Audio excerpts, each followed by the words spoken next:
let's get into the giant mailbag.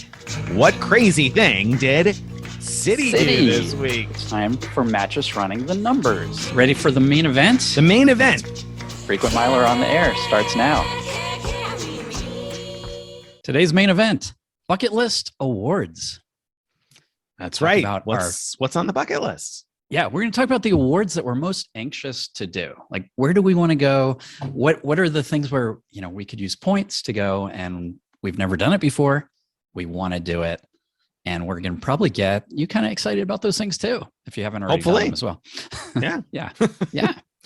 So I'm looking forward to hearing what you have in mind. And of course, I'll share what Me I have too. in mind. I'm looking forward to finding that out too. Yeah. So for today's giant mailbag, I am on vacation and I brought the giant mailbag. Oh, well, that's good. But you haven't picked up the mail yet today? I didn't bring any giant mail. No mail collection on vacation? No mail today. Sorry. All right. Yeah. You have those days. That's okay. We do. We could just pass it right by and go right into what crazy thing did Plaid do this week? Plaid. Now, Who is Plaid? Well, that's a great question. Yeah. So Plaid, but you know who Plaid is. We all know who, maybe we don't all know, but when you open a new bank account and you want to be able to transfer money from one bank account to another, often, or if you use something like the Dash app or Flues or lots of these little cashback apps and you want to withdraw your money, a very common tool that financial apps use these days to connect your accounts is the system called Plaid, where you click to withdraw your money and then Plaid has you log in to your outside bank account, your external bank account, and they verify that, yes, this is owned by the same person and verify whatever information they need so that you can connect the accounts and transfer money back and forth. I use this all the time. You've used Plaid before, sure. I assume. Yeah, right? Absolutely. And obviously, banks wouldn't contract with Plaid if they didn't believe that this was like completely secure and perfectly run. Correct. Well, you would think that, especially because it's not one or two banks that partner with Plaid. It's right. Chase and Wells Fargo and Capital One and whatever, all the big banks, all the major. I'm players. sure there's plenty that say if Capital One and Chase are doing this, then of course we should too. Right? Of course we should too. Yeah. Right. Exactly. Everybody except my small little local bank anyway seems to agree with that. So it turns out my small little local bank is good, not just for the great customer service, but also for not linking up to Plaid. Well, maybe, I don't know. The crazy thing is Plaid is getting sued right now. There's a class action settlement. We've got a post about it. So you can see that post. It'll pop up here somewhere when I'm talking if you're watching this on YouTube. If not, check the show notes or description if you're listening. So there's a class action settlement or suit going on anyway. You can join the settlement if you're looking to get a piece of the action, so to speak, because it has been alleged that Plaid was improperly collecting more financial information than they needed to as you were connecting accounts. And if you've connected accounts with Plaid in the last few days or the last week or so, maybe 2 weeks, something like that, you've probably noticed, as I did just yesterday, that they give you a lot more options in terms of which information to share now. When you're connecting an account, there's a bunch of check boxes to uncheck. Of course, they're checked by default. Right, you have to uncheck them. Now, I don't know all the details of the settlement, but my guess from the check boxes that they have now is that Plaid was collecting and sharing not just the fact that you own the account, but now those check boxes you have to uncheck are share all of your past statements and information, share all of your transaction data, and so there's a bunch of those check marks like that you have to uncheck now in terms of what you want to share with. What about if you have multiple accounts with one bank? Yeah. Are they all listed as you can uncheck this, that, and the other one? You can uncheck the individual ones. By default, it checks to share all of your accounts. So for example, I was connecting a Wells Fargo account yesterday and I don't have any Wells Fargo credit cards, but if I did, by default, it would have chosen to share all of the credit card accounts, mortgage, investment accounts, etc. And it would have shared all that information. And so there's a class action settlement over the fact that they were collecting lots of this information that wasn't proper for them to collect. And so if you've used Plaid at all, basically almost ever up through November of this past year, I think, then you can join the class action settlement. So if you're interested in that, check the post out. But what I think is, kind of interesting here is that this kind of fits in with some of the weird shutdown stories we were hearing about the X1 card earlier. I was going to ask about that. Yes, this brings up the X1 story, right? So with X1, a bunch of people were getting shut down. So X1 is a brand new credit card where you can earn 3x on all purchases just by having $15,000 to spend per year. You can earn 4x if you refer someone, and then you get 4x for about a month after referring them. It all seems like too good to be true because there's no fees and all that. But early adopters have been getting, not all of them, but some of them have been getting shut down before they've had a chance to really do anything. And there are all these rumors swirling, which we've mentioned on the show, that they were somehow X1 was somehow looking at not just your bank account that they use. They look at that to approve you or not for your card. That supposedly they were looking at it, not just that, but also all your credit card transactions and things to see whether you've been doing activities that they don't like manufactured spend activities, for example. And it sounds like they would have had the ability to do this. It does sound that way, Plaid. which I think we were kind of skeptical initially that there's no way they'd have access to all that information, right? Yeah. I mean, part of it, though, part of the early rumors were that they were somehow looking across banks, and I still don't believe that would be possible, but I don't know. Probably not. What mysteries are going on in Plaid world? Well, that's the thing. So now I was very careful of the last couple of accounts that I've linked up to uncheck all of the various check boxes and say, just okay, you can verify my name and address, and that's it. Right. Beyond that, I don't need them sending over all my old statements and like the Flues app, which I like Flues and I've used it a bunch, but they don't need to see my bank statements. No. Right. So be careful out there, kids. And if you'd like to join that class action settlement, have at it. All right, that's the crazy thing. Now we're gonna totally switch gears and go to Mattress Running the Numbers. And this week I'm throwing something at Greg that he's totally unprepared for. He doesn't really know what we're talking about for Mattress Running the Numbers. That's right. I'm on vacation here. So I don't know what's going on. Just live analysis. So you're going to get to pick the brain of Greg, the frequent miler. You're going to get to see his thought process live and in action. Is that exciting or what? Let's do it. Okay. So for Mattress Running the Numbers, we're not going to talk about a mattress, but we're going to talk about a mattress related credit card. And that card is the Amex Hilton Surpass card. This is like the mid-tier Hilton Amex card, $95 annual fee. And if you do 15K spend each year, you get a free night certificate, 6X at US supermarkets, 6X at restaurants, blah, blah, blah, gas stations, yada, yada. So, all right. So that card, there's a standard sort of public offer. I say standard, it's the best offer is a referral offer. And that's the offer that we've had on our best offers page for a while now. So that offer is a little complicated. So I'm going to run this to you and you're gonna have to keep this one in mind while we evaluate some other options. So the standard-ish offer right now is 130,000 points after $2,000 spend in the first 3 months. So 130K after 2,000, and then you can get an additional 50K, additional 50,000 points with 10,000 total spent. Okay. Okay. Altogether, you can get 180,000 points. Okay. Got it. 120 or 130K after 2K, 50K after 10K. Now, this week I wrote a post about dummy booking offers and how sometimes when you go to make a dummy booking, like if you pretend like you're making a reservation, you get through to the payment page, sometimes you'll be shown a totally different credit card offer from the one that's standard. And in fact, with Hilton, there's both a dummy booking offer, and if you happen to be on the Wi-Fi at a Hilton hotel, there are other versions of Hilton offers. So we got a couple of others to compare to. I'll have you compare one at a time rather than try to remember all of them. So that was our first offer. Our second offer is the dummy booking offer. So the dummy booking offer, all right, very close, but not quite the same, is for 125,000 points. All right, not as good so far. All right. And $100 statement credit after your first purchase. Oh, all right. Okay. So $100 statement credit is like 20,000 points. Am I doing that? Because Hilton often sells points at half cent each. So that's like 145K offer, which is better than 130K after the same amount of spend. But what about the extra 50K There is no extra tier on the dummy booking offer. That's it. All right. Which offer is better? Let's start there. Let's get the obvious part out of the way.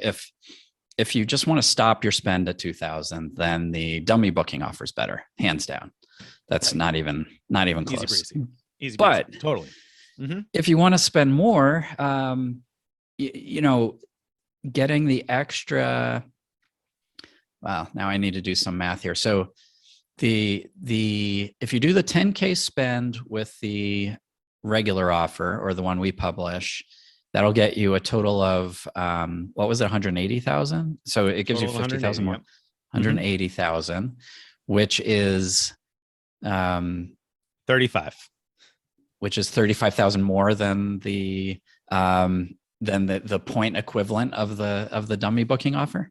So the extra 8,000 gets you 35,000 points, which wow, is like an extra 4x on that spend. Is that? Yep. Do the math about right? Yeah, that's about right. So you're getting an extra 4x. So that's about an extra 2% rewards on your spend. That's extra. That's not, above what you'd normally be earning. Plus you'd be well on your way to a free night certificate, which you get at $15,000 spend.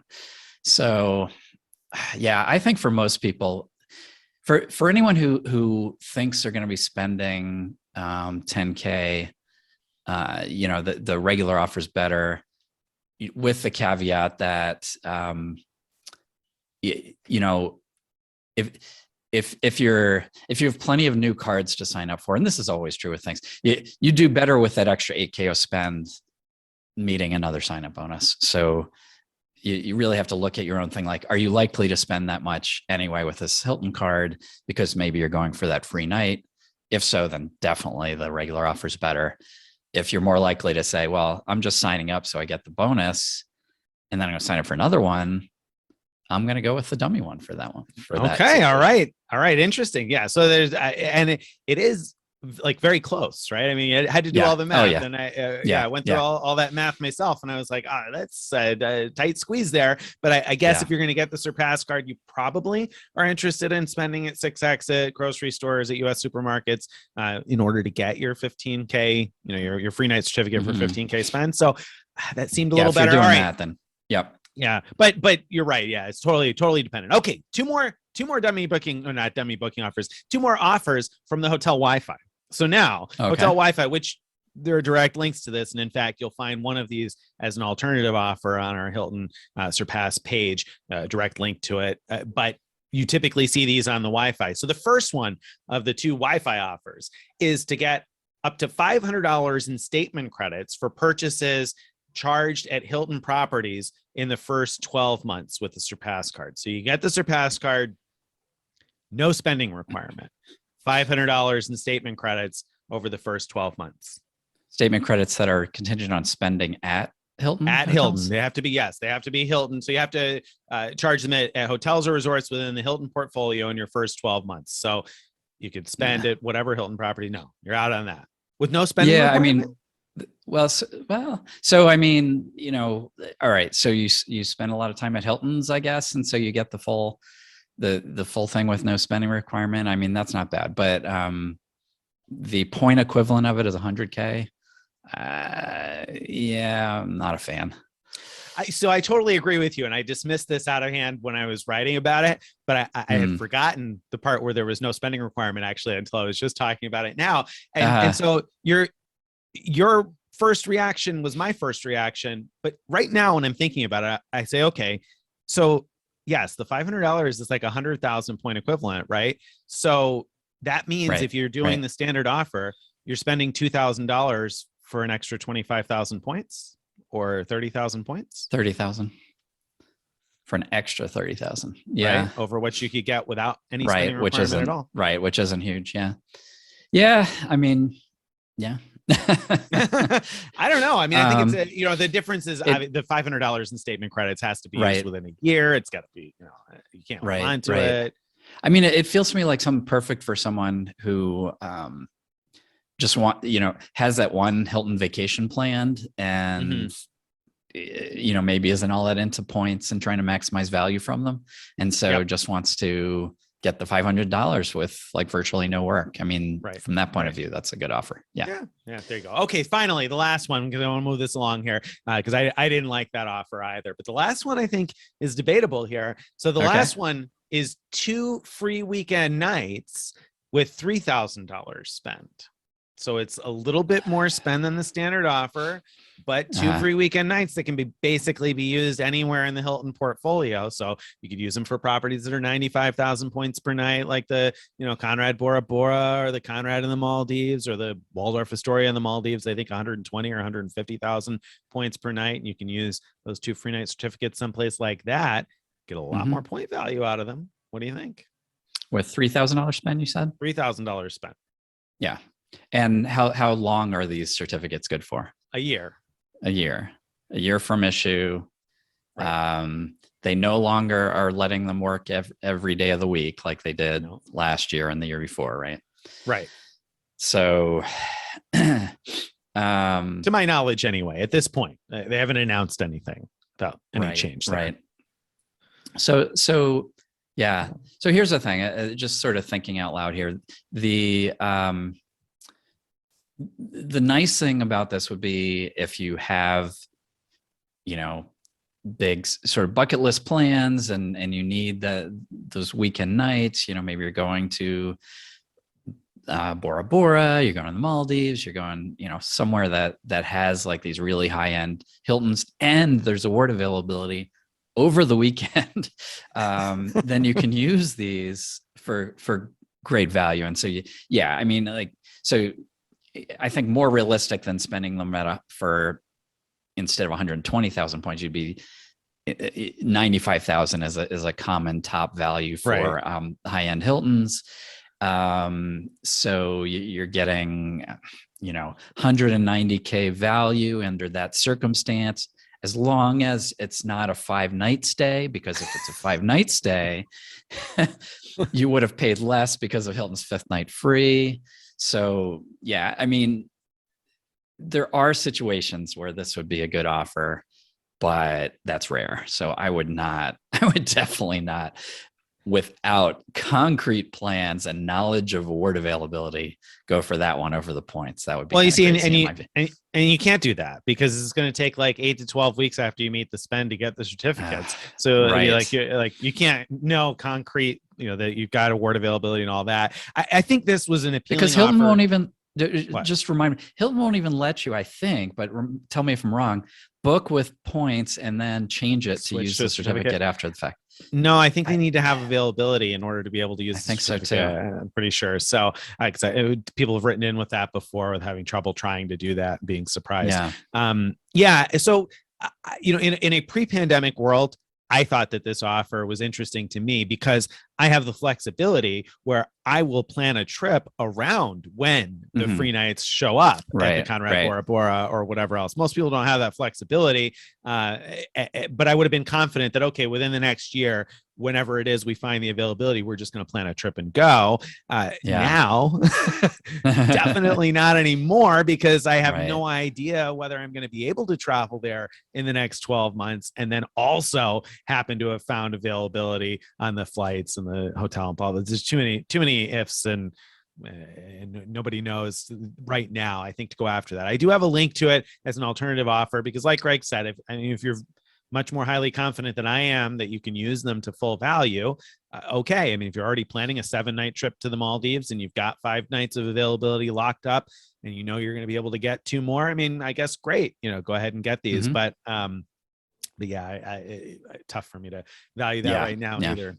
Yeah. All right. Interesting. So you see a bunch of different offers and different, and how's the regular consumer who doesn't like live this stuff gonna know which one to go for? That's really tough. They aren't. Yeah, they're just testing, I guess, to see what it is that draws people in, because they probably don't anticipate people thinking about it like you and I. So they're looking to see what makes people make that emotional decision.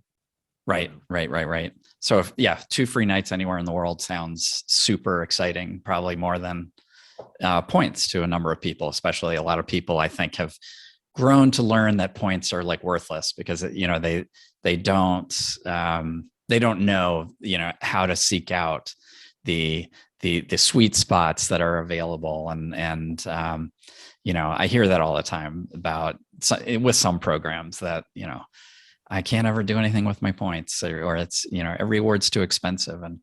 And that's true. If you just browse Hilton's website, looking at a place like the Conrad Bora Bora, and you just look at the points that it tells you it's going to cost, most likely a standard award's not available, but you won't necessarily know that. All you're going to see is the point price they want to charge, which is going to be something like 657,000 points per night. Right. You're going to say, I don't have that many points. This is crazy. Yeah.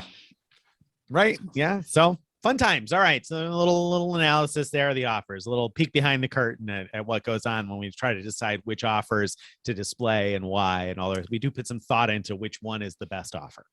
Right. So that's why we're helping people, you know, at least pick an offer that we think is the best by making that the headline offer.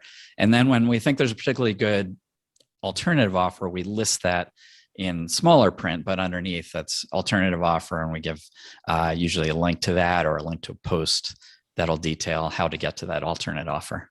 There you go. All right. So speaking of bucket list redemptions and, you know, those far off places that you want to go to someday, let's transition right into the main event. The main event. So I am bucket listing right now, and that's what made me think about this. So I'm phoning it in from the Miraval, Arizona, and having a great time. And this was very much on my bucket list of award redemptions. So I am going to write up a review sooner or later. Very much enjoying myself. I do want to come back. So that gives you an idea that I am liking this a lot. But I didn't want to talk about the Miraval right now because I haven't really, you know, I haven't finished the stay. I haven't thought through all my thoughts, pros and cons and everything. Instead, I thought it would be fun to revisit our bucket lists and say, you know, what are these awards that, like this one that I'm at now, that we haven't done yet, but we're really excited. We're you know, anxious to give them a try. So I'll go first with a few, and then Nick might jump in with some of his own as we go. So I'm kind of cherry picking here from a combination of things. I had written a post about my most anticipated award stays, and I had listed them from 10 down to number 1. And I picked out some of those, not all of them, to talk about here. And part of the reason like I'm not going to talk about my top 5, let's say, from that post, is that readers and or Nick have talked me out of some of them, believe it or not. So for example, the one I had number 1 was, it's called Punta Islita. I don't know if I'm saying that right. It's an autograph collection in Costa Rica. And it sounds fantastic, but it sounds like as of a year or two ago, they stopped offering all the activities and things for free that they used to offer. And that was part of what attracted me to it, that there were so many things included, not unlike Miraval, where it just sounded terrific. And it's not that I don't want to go now. It's just, it sort of moved down my list after hearing from some readers who have gone recently. Interesting. So, yeah. So, okay. So picking from my list, Tambo del Inca is a Marriott luxury collection resort in Peru. It's in Sacred Valley, Peru. And it has a train stop right there for a train that'll take you to help me out, forgetting the name. to go to Machu Picchu, to go to Aguas Calientes, Picchu. Thank you. Machu Picchu, yeah. Yeah, I've got vacation on my brain here. So you know, the resort looks really nice itself. It gets good reviews, and the idea of having such a nice place as a you know, kickoff to a Machu Picchu adventure sounds terrific. I've never been, So I have, and I've often said that Machu Picchu is the site against which I compare everything that's impressive, I guess. So really, it's yeah. it is breathtakingly gorgeous, and I've often said that I'm surprised you don't see more pictures of the scenery around it, because when you're there and you're looking out from Machu Picchu, the scenery of these gigantic mountains poking out from the ground out of nowhere, out of the Hmm. clouds, it looks like, is just Wow. breathtakingly gorgeous. Yeah. So, Yeah. and very impressive. You look around and you're like, how did somebody build something here and do it a long time ago? And I just have no idea. I went up early in the morning. I took the first bus. It's like 5 o'clock in the morning from Aguas Calientes. I didn't do the hike because I didn't have enough time, but took the first bus up, and I think we took the last bus out at the end of the night. We were there all day long, and it didn't get old. So I definitely recommend that. And that particular property you've highlighted once before too. And I said, oh wow, that would be awesome. I mean, when I went to Machu Picchu, I think we stayed at a hostel that was $6 a night or something like that. So I would love to have the other type of experience there, the slightly more comfortable experience, but definitely well worth the trip, and someplace that I hope to get back to again one day. Oh man, I can't wait. That sounds great. Okay, next on my list, Santorini, Greece. So I've never been. Looks amazing, and small luxury hotels of the world, SLH. They have, they must have like about 10 different amazing looking properties there that are bookable with Hyatt points.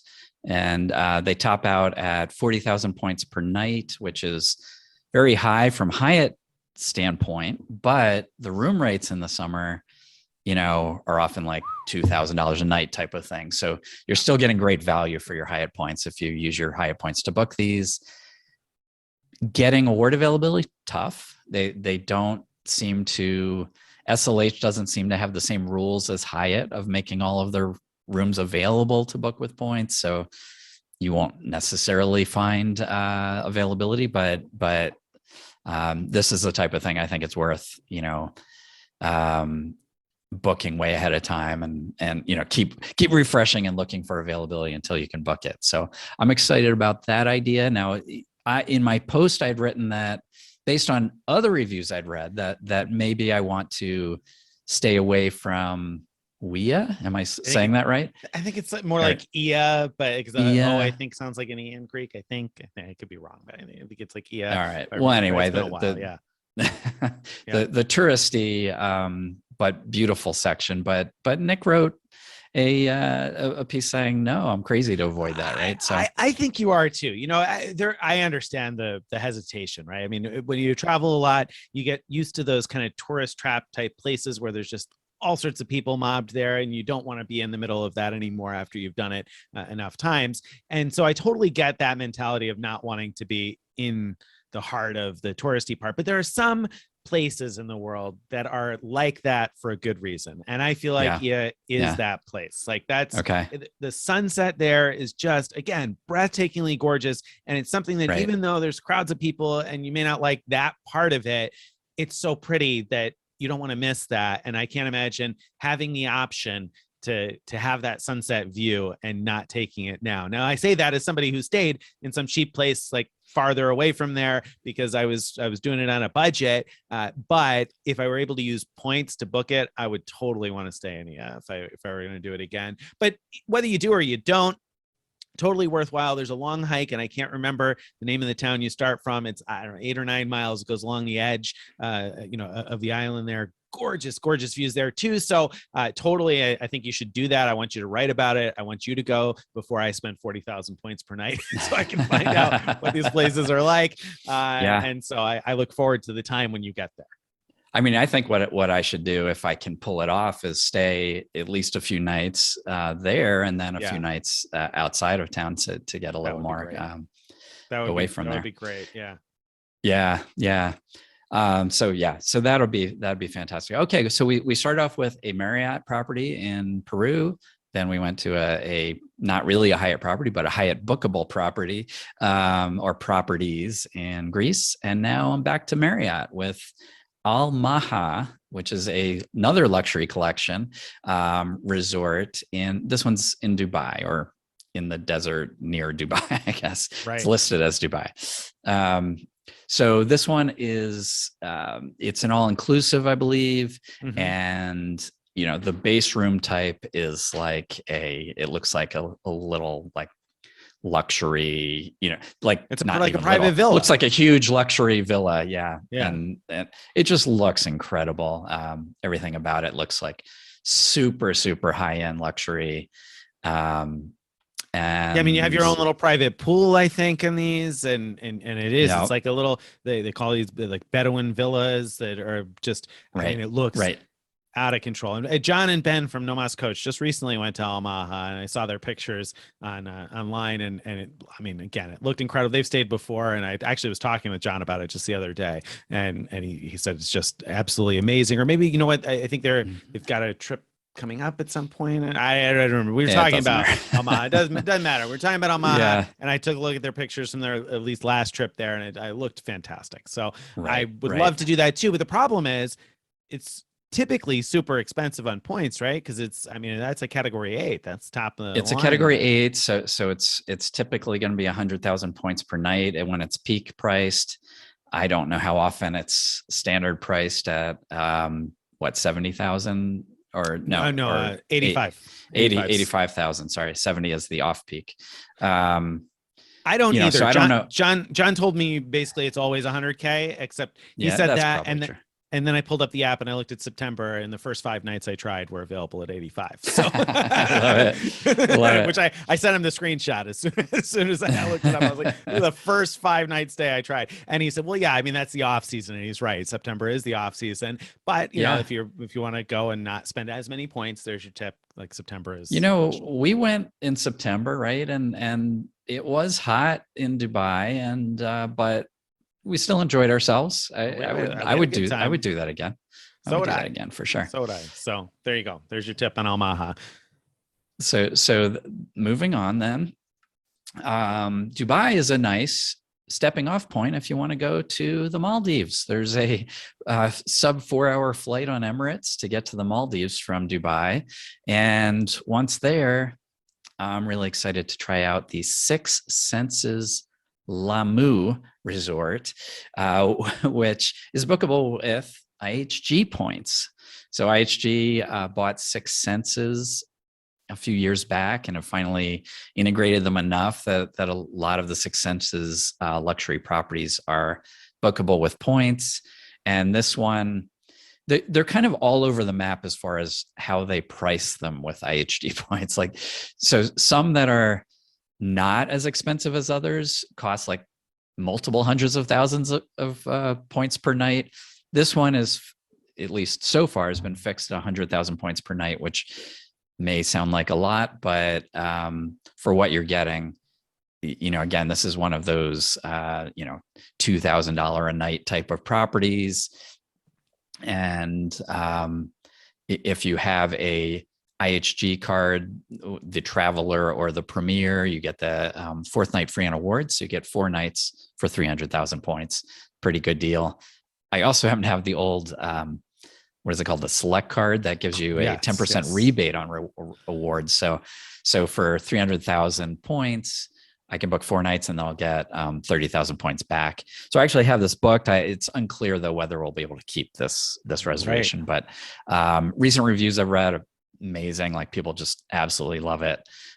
So I'm very excited for that one. Yeah, definitely. I was talking with Zach at Monkey Miles about that one recently, and he talked about how incredible that Six Senses was. And the thing is, like, you know, when Greg's going through the prices there, so if you're getting the 4th night free, you're paying 300,000 points. Remember, IHG sells their points at like half a cent each, like all the time. I mean, not all the time, literally, but they're frequently on sale for half a cent each. So that's like $1,500 worth of points you could purchase and get 4 nights there, which is terrific compared to paid rates. But then if you got the stack like Greg does, and you're at 270K or what, 1,300 for the 4 night stay and change, so a little over $400 a night for a room that goes for, you know, 2,000 a night. Otherwise, that's a pretty amazing deal. Oh, it is absolutely amazing. Okay, now my last thing isn't really a single place as much as a destination, kind of, which is African safari. Mm, So there's a lot of different things you could do there, as sure. you know, Nick. Yeah, there, lots of there, different there, places. there are a couple like sort of bucket list places I'd like to do that offer safaris. That there are 2 Virgin limited edition properties that one is in South Africa, the other one I actually don't remember off the top of my head. Somewhere Kenya. else in It's in Africa. Kenya. Kenya. Okay, thank you. Mhm. And they look incredible. My only hesitation has been that the value of using Virgin Atlantic points, or now they're called red points or something like that, Virgin red points, the value hasn't been great. So, I can't bring myself to spend these Virgin points and get, less than a penny per point value compared to the cash rate, when I could get like 1.5 cents per point value, just like booking through Chase Ultimate Rewards or, various other ways.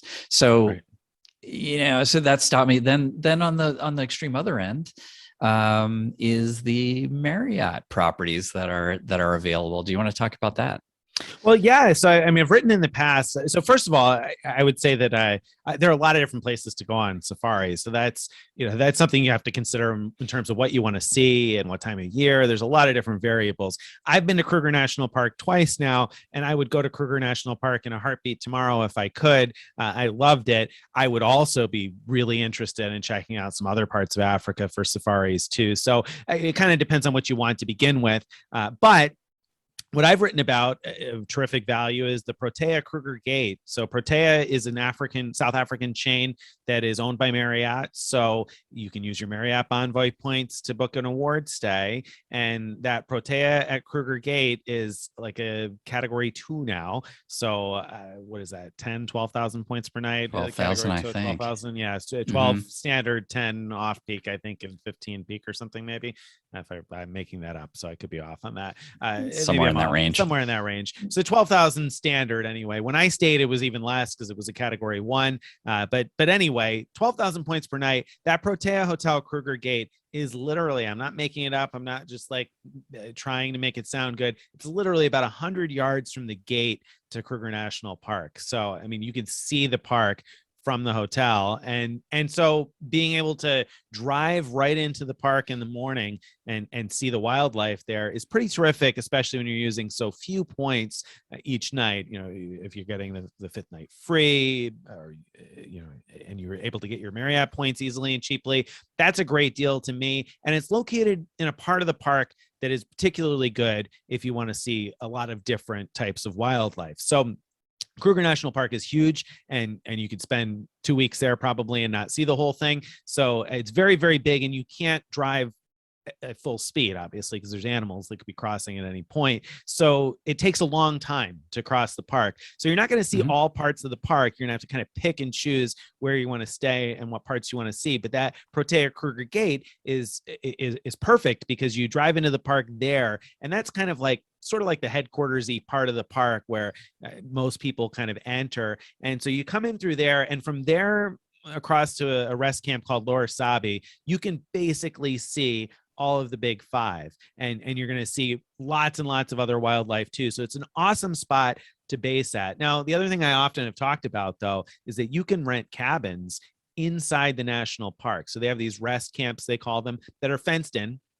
And you can rent these, they call them bungalows, but if you're picturing something very basic, you probably have the wrong idea in mind. Picture something you would imagine at a national park in the US, and that's essentially what you get. It's a pretty simple cabin, but it's a cabin with a bedroom and a kitchen that are separated by a door, and you get your own bathroom and all the rest of that. And so those little cabins were something like $100 or $120 a night the last time I went. They were even cheaper the time before that. So they're pretty inexpensive.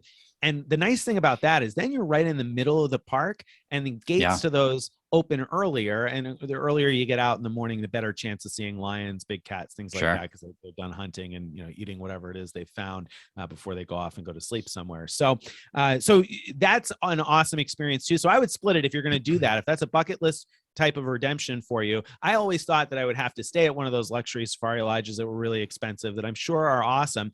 but they were out of my budget. And so if you're in that same spot where you're like, I can't spend $3 or $4 or $5 or $6,000 on a luxury safari option, well, you don't have to. 12,000 points per night for that Marriott would be awesome. You spend a few nights there, spend a few nights at 100, 120 bucks a night inside the park, and you could see basically everything that you're hoping to see. So that's a great way to make that kind of a trip come together. Now, that said, I would definitely consider that Virgin Limited property in Kenya. I think that's something that I would love to go back and try out one of these days. We'll see. Yeah, I mean, it looks incredible. So, but they both do. The one in South Africa looks incredible too, and I have no doubt it would be, you know, an experience of a lifetime to stay at either one of those.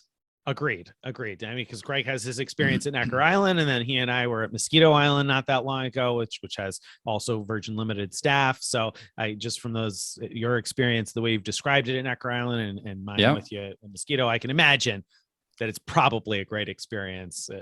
Yeah, I'm sure it is. So, yeah.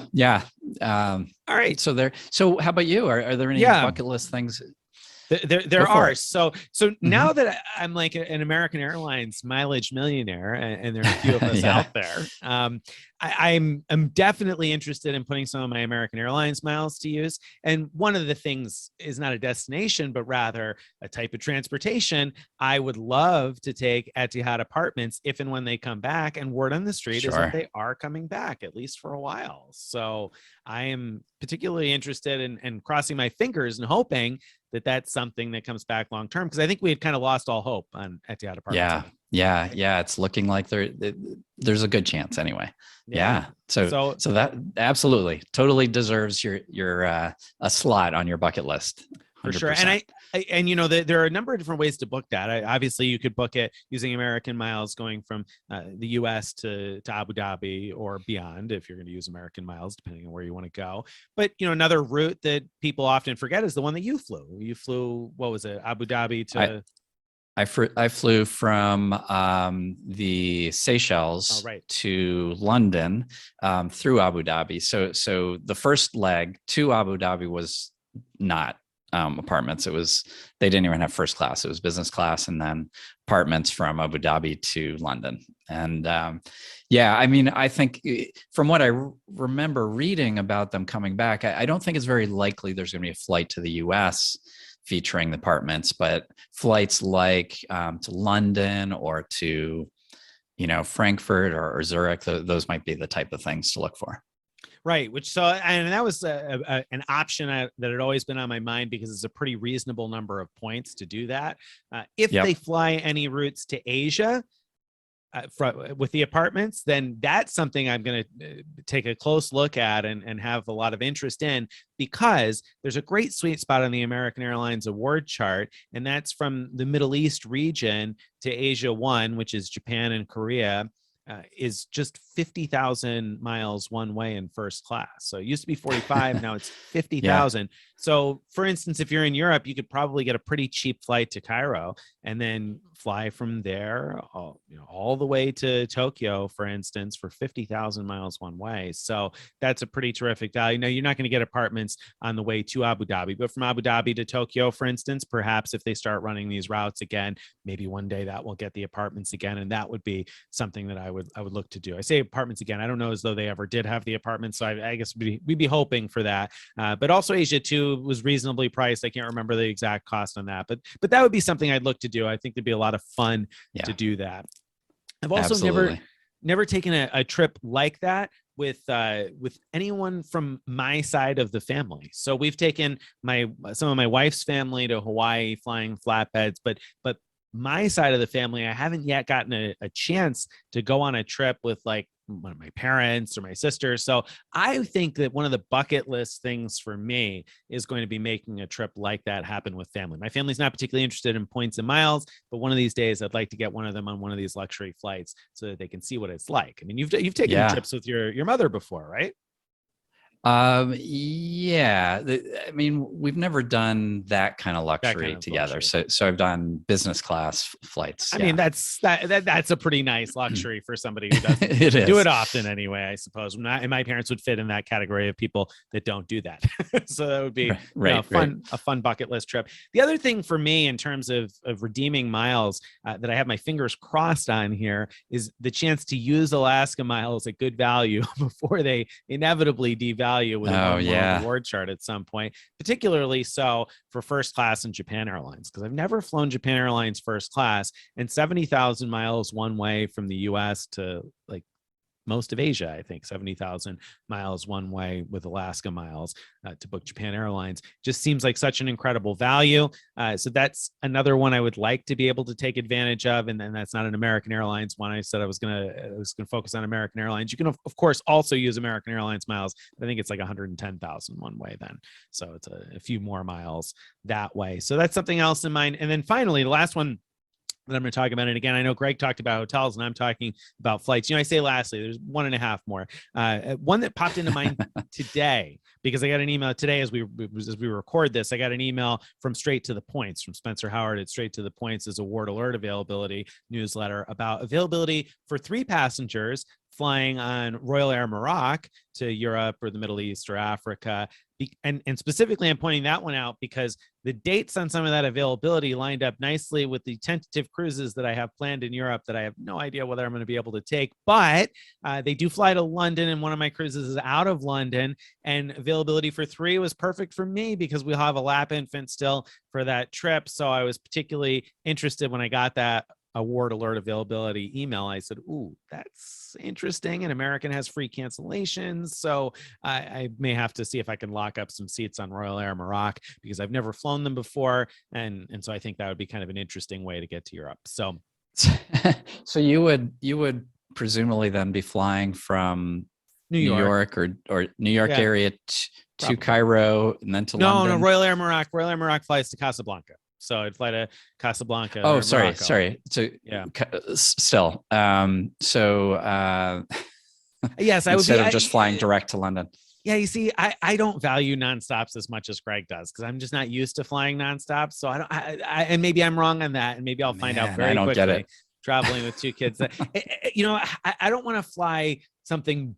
I don't want to use a lot of points to fly a boring product. So I don't want to fly like typically, and I say a boring product, I mean, that sounds very snobby when it comes to award availability. And that's not really what I mean. It's like if I'm going to spend a couple 100,000 points, I want to be excited about the redemption. And I don't get as excited about, for instance, flying on United. Like my experiences on United haven't been as good as they have been on a lot of foreign carriers. So I'm not as excited about flying United to London, and that's assuming I even found United availability.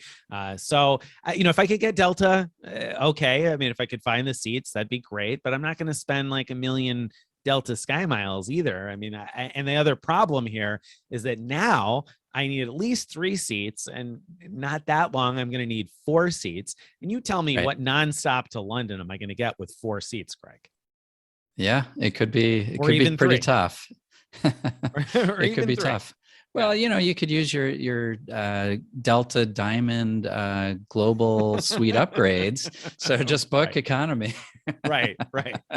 Well, that's my biggest problem. If I could get 3 seats on United or on Delta or American or whatever, if I'm one of the major carriers, if I get 3 seats on a nonstop to London, great. But I'm not going to pay $800 a person in surcharges to fly British Airways or Virgin Atlantic.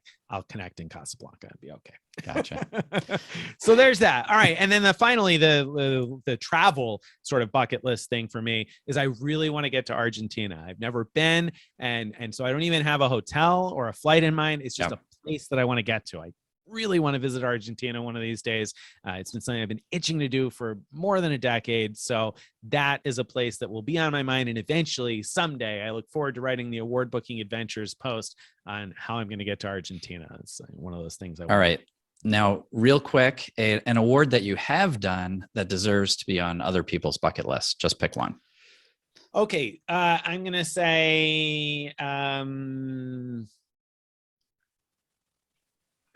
me 2 seconds here. I'm trying to filter through lots of different awards.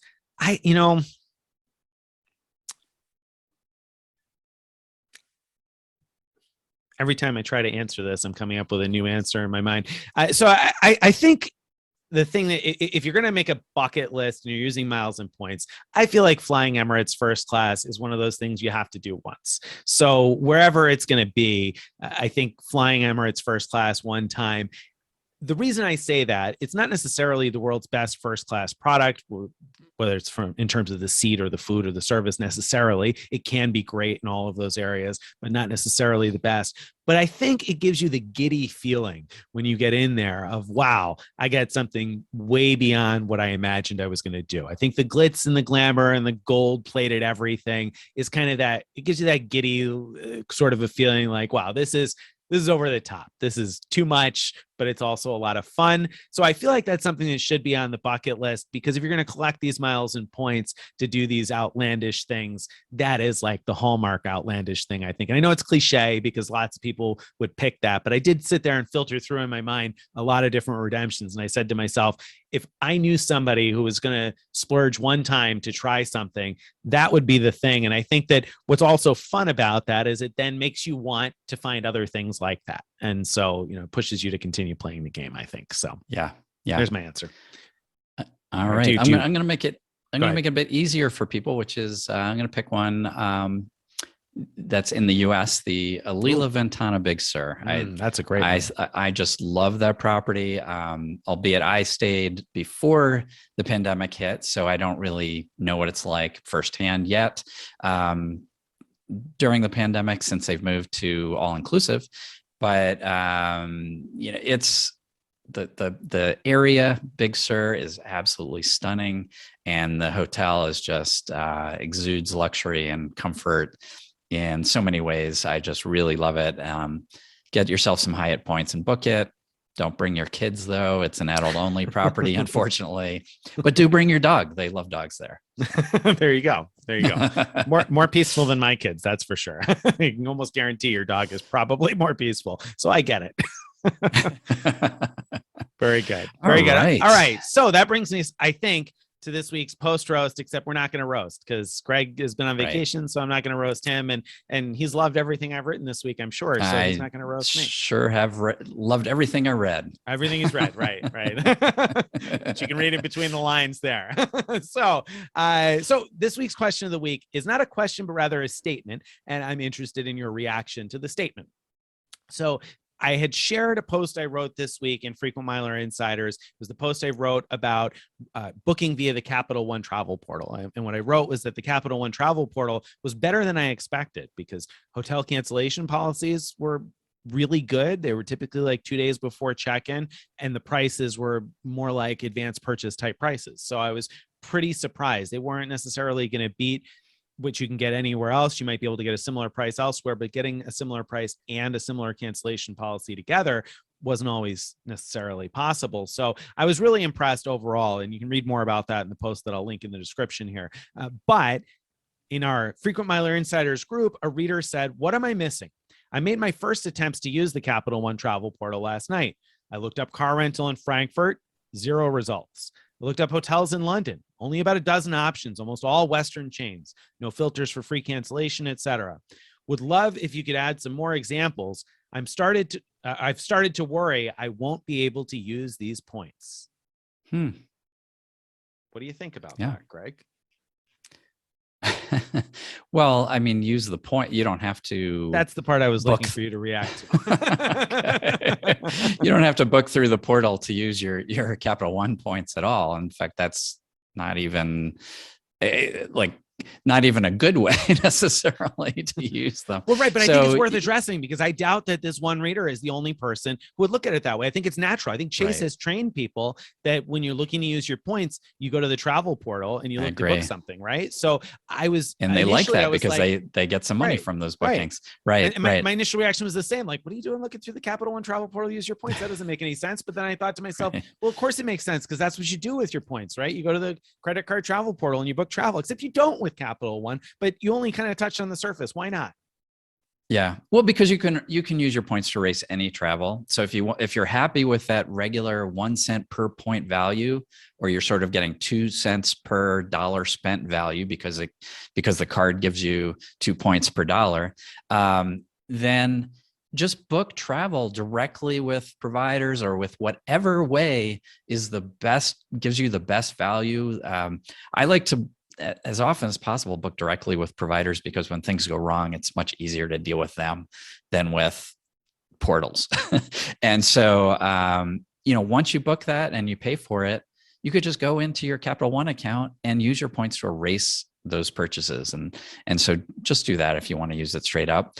But if you want to get even better value, you can learn how to transfer your Capital One miles to airline miles and or hotel points in some cases, and get better value when there are high value awards available. So you need to know what you're doing when you're doing that, but that would be my preferred way of using your Capital One miles. Totally, that would be my preferred way too. But yeah, I thought that was a point worth making, that the Capital One travel portal, the reason why I wrote a post about it was not to highlight using your points to book travel through Capital One. And the post itself didn't even mention using points to book the properties, because that wasn't even on my mind, because the thought for me was, okay, the Venture X card comes with an annual $300 travel credit. So you're going to have to, and that travel credit has to be used on travel booked through Capital One Travel. So you're going to have to use the portal to book that $300 worth of travel. So that's one piece of why I looked into it, because I wanted to see, is it a good value? Can I book hotels and get an okay value out of the $300 that I have to spend through the travel portal? Sure. Or should I just focus on flights? Because flights are generally the same price basically everywhere, right? So that was piece number one, so to speak. And then piece number two is, if you're a hotel free agent, then the Capital One travel portal might make sense, because you can earn 10x on hotels booked through the Capital One travel portal. And that could be worthwhile, especially now that the rumor is out that Hilton is going to make the breakfast credit a permanent change rather than free breakfast. And so people who are unhappy with that change may find it worthwhile to instead book a Hilton through Capital One travel and earn 10 miles per dollar doing it, and not get their breakfast credit as the difference, and potentially in some cases, as I showed in the post, get an even better price on the hotel. So I think that it's worth it for those things. But yeah, I wouldn't even think to use points or Capital One miles to book travel through their portal, because just go to Hyatt.com or go to Delta or go wherever it is, or, you're having trouble finding rental cars, go to Priceline or go to Auto Slash and look up a car rental and book whatever car rental you want, and then use your points to erase it later on. Doesn't matter what is in the portal. The only reason the portal matters, I think, is for people who want to use their Venture X card to get 10 miles per dollar spent. Like, that's the reason why it would matter what's available. Well, and to get the $300 travel credit that you mentioned, and to get $300 which credit. Now, to get that, I assume you have to actually book paid stay as opposed to using your miles up front to purchase the stay through the portal, but I don't know for sure. I'm off the top of my head, I'm not positive. For some reason, I had in mind that you could use miles and still get the credit, but I could be wrong. Maybe I'm confusing that because Amex allows that with the Fine Hotels and Resorts credit. You can use your membership rewards points and still get your $200 credit. So maybe I just assumed that was the same, and I don't know that that's true. So that'll be interesting, because I think I need to book a hotel for tomorrow night, and I was going to do it through the Capital One travel portal in order to get my $300 travel credit, to use some of my $300 travel credit, but maybe I'll end up using a few miles. We'll see. I'll take a look. That way we can find out and know for sure, but I'll have to look into it. But anyway, that was this week's question of the week. Thank you, Greg, for pointing out the fact that yes, that was the right idea in terms of using the portal. Okay. That brings us, my friends, to the end. If you enjoyed what we've been talking about today, and you'd like to get our posts directly in your email inbox, you want to go to frequentmiler.com/subscribe to get on our email list. You can follow us on social media, find us on Instagram and Twitter and Facebook. Join our Frequent Miler Insiders Facebook group. Leave us a like and a thumbs up and a comment. And Greg, take it away. I see you had something else to add that I skipped over. Sorry. I did not. No. Okay. I thought you were going to hop in with one more thing. All right. So thank you guys very much for being out there with us, and we look forward to seeing you again soon. Bye, everybody.